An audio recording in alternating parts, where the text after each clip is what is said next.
प्रलंबित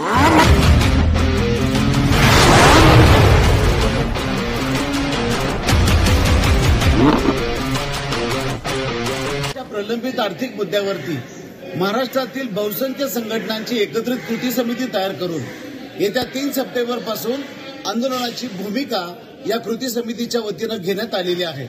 यावरती माननीय मुख्यमंत्री महोदयांनी 7 तारखेला आमच्यासोबत बैठक घेतली। 8 दिवसाची मुदत देऊन 20 तारखेला दुसरी बैठक घेऊ असं आम्हाला आश्वासित करण्यात आलेलं होतं। मात्र आज 25 तारीख आली तरी अजून या बैठकीचा पत्ता नाहीये।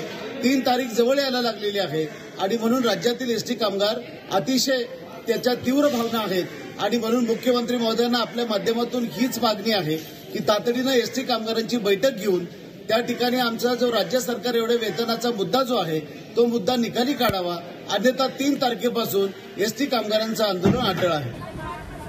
या ठिकाणी कामगार संघटनेचे अध्यक्ष संदीप शिंदे यांनी जर एसटी कर्मचाऱ्यांना वेतन आयोगाप्रमाणे वेतन नाही दिलं त्या ठिकाणी 3 सप्टेंबरपासून या ठिकाणी एसटी कर्मचारी आंदोलन करतील।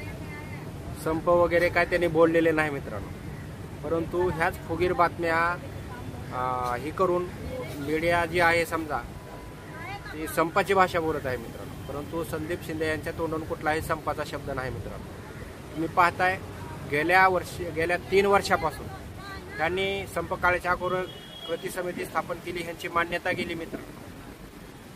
ह्यांची मान्यता गेल्यानंतर कृती समिती स्थापन केली, ह्यांच्यात तो दम राहिला नाही आणि एसटी कर्मचाऱ्यांना कसं वेटीस धरता येईल ह्याच्यासाठी ह्यांनी कृती समिती स्थापन केली। तत्कालीन विधान परिषदेचे सभापती रामराजे नाईक निंबाळकर यांच्या दालनामध्ये सर्वपक्षीय आमदारांची बैठक झाली ना, त्या बैठकीमध्ये सर्व आमदारांच्या सहमतीनं एसटी कर्मचाऱ्यांच्या 19 पैकी 18 पैकी जे काही 16 मागण्या मान्य झाल्या त्याच्यामध्ये प्रथमतः 3 नंबरला एसटी कर्मचाऱ्यांना 3 महिन्याच्या आत वेतन आयोग लागू करा हा प्रमुख मुद्दा आहे मित्रांनो। मग ह्यांनी त्या वेतन आयोगावर काम करायचं ना, कशाला म्हटला मार्ग काढताय तुम्ही संघटना जपण्यासाठी, तुमचे दुकानदारी जपण्यासाठी? तर माझं स्पष्ट मत आहे की संदीप शिंदे आणि कृती समिती टीमनं त्या ठिकाणी फक्त एसटी कर्मचाऱ्यांना वेतन आयोग तत्कालीन रामराजे नाईक निंबाळकर यांच्या सर्वपक्षीय आमदारांच्या बैठकीमध्ये जो मंजूर झालेला तो वेतन आयोग आम्हाला मिळवून द्यावा। इतर महामंडळांना जसा वेतन आयोग लागू केलेला आहे, कृषी महामंडळाला जसा वेतन आयोग लागू केला आहे तोच वेतन आयोग आम्हाला लागू करावा। याच्यासाठी कृती समितीनं हे करायचं आहे, काम करायचं आहे, ना की ढोंग। कारण की गेल्या 3 वर्षापासून हे फक्त ढोंगीपणा करत एसटी कर्मचाऱ्यांची दिशाभूल करत एसटी कर्मचाऱ्यांच्या टाळवरचं मड्यावरचं लोणीच खाण्याचं काम करीत आलेले मित्रांनो। त्यामुळे ह्यांच्या कुठल्याही बोलतापांना तुम्ही बळी पडू नका आणि माझी विनंती आहे मित्रांनो, या ठिकाणी फक्त कृती समिती वेळ काढूपणा करत आहे। 3 वर्षापासून बघा हे म्हणतात, आता म्हणतात किंवा 3 महिन्यात सरकारला कसं शक्य आहे वेतन आयोग लागू करायला? शक्य आहे का? सरकारला तेवढा टाइम आहे का? अरे तुम्ही 3 वर्ष काय केलं? झोपा काढल्या का 3 वर्ष तुम्ही? जो वेतन आयोग मंजूर झालेला आहे तत्कालीन विधान परिषदेचे सभापती रामराजे नाईक निंबाळकर यांच्या सर्वपक्षीय आमदारांच्या बैठकीमध्ये, तो वेतन आयोग तुम्ही त्याच्यासाठी का झटले नाही? तुम्हाला फक्त तुमची दुकानदारी आणि 5% जपायचे आहेत। त्यामुळे महाराष्ट्रातील माझ्या तमाम एसटी कर्मचाऱ्यांना विनंती आहे मित्रांनो, ह्यांच्या कुठल्याही बोलतापांना बळी पडू नका।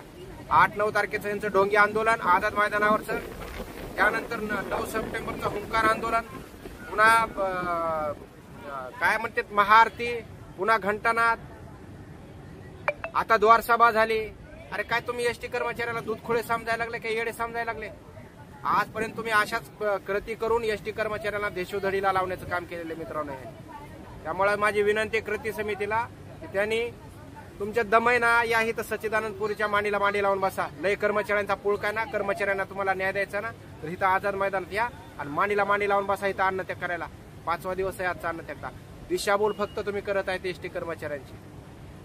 त्यामुळे माझी महाराष्ट्रातील तमाम एसटी कर्मचाऱ्यांना विनंती आहे की त्यांनी ताबडतोब आझाद मैदानाकडे कूच करायचे आहे मित्रांनो। या ठिकाणी माझी तुम्हाला कळकळीची विनंती आहे आणि कृती समितीला सुद्धा विनंती आहे की तुम्ही फक्त 7व्या वेतन आयोगासाठी एसटी कर्मचाऱ्यांची बाजू मांडा, नाहीतर तुम्हाला तुमची लायकी येणाऱ्या काळामध्ये कर्मचारी दाखवणार।